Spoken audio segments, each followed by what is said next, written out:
Have you ever felt small because you had nothing in your hands? Have you ever thought, I am too poor, too weak, too ordinary to dream big? Let me tell you a story today. A story of a boy with empty pockets, but a mind full of big dreams. Stay with me till the end because this story may change how you see your own life. Long ago in a small dusty town lived a boy named Aarav. He was poor, so poor that sometimes he went to bed hungry. His father worked as a daily wage laborer and his mother stitched clothes for neighbors. Aarav had no fancy toys, no nice shoes, not even enough books for school. His friends laughed at him. They said, "Look at Aarav, his pockets are always empty. He will always remain poor." But inside his heart, Aarav carried something no one could see. He carried dreams. Dreams so big that even he felt scared of them sometimes. He wanted to study. He wanted to build something great. He wanted to change his life, and the life of his family, but how? With empty pockets, what can you even do? One evening, as Aarav walked back from school, he stopped outside a big library in the town. He pressed his face against the glass and looked inside. So many books, so much knowledge, but he had no money for a library card. Still, every day he stood outside that glass, and every day he whispered to himself, "One day I will sit inside. One day I will read all those books." One day the librarian noticed him. At first, he thought Aarav was wasting time. But when he saw the spark in the boy's eyes, he asked, "Do you want to read?" Aarav nodded. The librarian smiled and said, "Come in. You don't need money. If you have hunger for knowledge, that is enough." From that day, Aarav spent hours in the library. He read about leaders, inventors, businessmen, dreamers who started with nothing. He filled his empty pockets with knowledge, ideas, and hope. Still, life outside the library was tough. That night he worked in a tea shop to earn a few coins.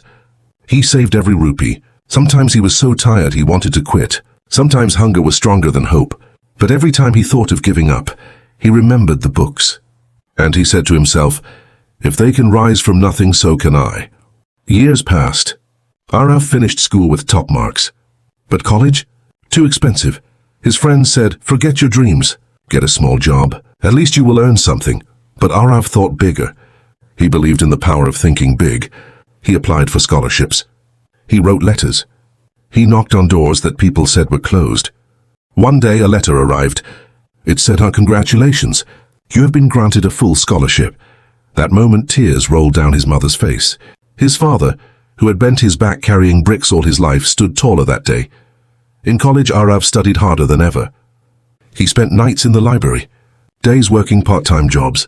He kept dreaming bigger. Years later, the same boy with empty pockets built his own company, a company that gave jobs to hundreds of people. He took care of his parents. He built schools in his town, so no child would be locked out of learning because of poverty. And whenever someone asked him the secret of his success, Aarav smiled and said, "My pockets were empty, but my mind was never empty.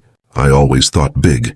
So, my friend, what does this story tell us? Maybe you feel poor right now. Maybe your pockets are empty. Maybe people laugh at your dreams.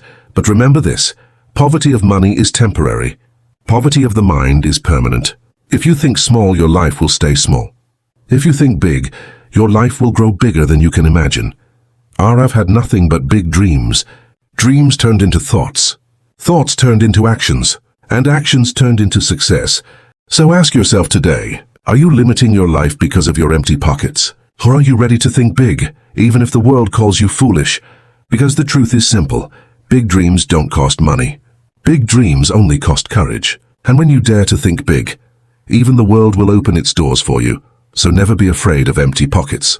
Be afraid of an empty mind, because money comes and goes. But big thinking, big vision, and big dreams, they can turn even the poorest boy into a leader, and who knows? The next great story may be your